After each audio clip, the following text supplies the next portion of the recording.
আমি পাৰিছৰ কমিটিৰ আমি নীতি আনন্দিত আৰু আমাৰ বৰপুখুৰী পাৰিছৰ কাৰণে খুব সৌভাগ্যৰ দিন যে আমি আজি দ্বিতীয়খন কোৱাৰ্টাৰ ফাইনেল আমি আৰম্ভ কৰিছোঁ আৰু দুটা টিম আছে আমাৰ চলালাইন জোন আৰু এডেনবাৰী জোন লগতে আমাৰ ছেকেণ্ড মেচ হ'ব তাৰ আগতে আমি আমাৰ কাৰণে সৌভাগ্য যে আমাৰ ফাদাৰ ইমানুৱেল এক্কা আমাৰ মাজত উপস্থিত হৈছে আৰু আমাৰ ইউথ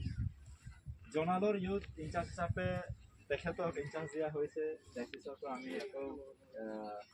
ফাইনেল দিনাখন ভালকৈ আমি ফাদাৰক ইণ্ট্ৰডিউচ কৰিম কিন্তু আজি আমাৰ সৌভাগ্য দিনত ফাদাৰ আমাৰ মাজত উপস্থিত হৈছে লগতে আমাৰ ফাদাৰ আলভিছ আছে আৰু লগতে আমাৰ ব্ৰাদাৰ চানি চাৰ্লি পাৰিছৰ উপস্থিত আছে লগতে আমাৰ হিয়াৰিং মণ্ডলীৰ পাঁচ আছে শ্ৰী পাঁচ আছে আৰু আমাৰ তিনিওগৰাকী ৰেফাৰী জনাব বিচাৰিছোঁ লগতে আমাৰ ফাদাৰ ইমানুৱেল আছে আমাৰ লগত যে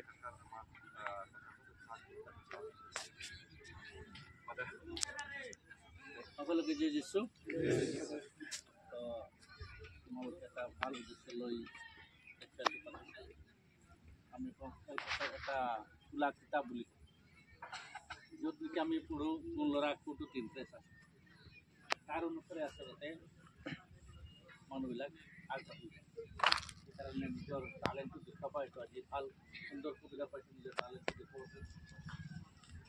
এটাই মনত ৰাখিব যে চবেইটো জিকিব নোৱাৰিব দুটা দলখিনি জিকে এটা দলহে জিকিব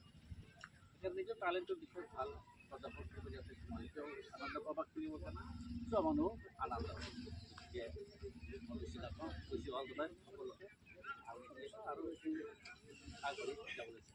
ধন্যবাদ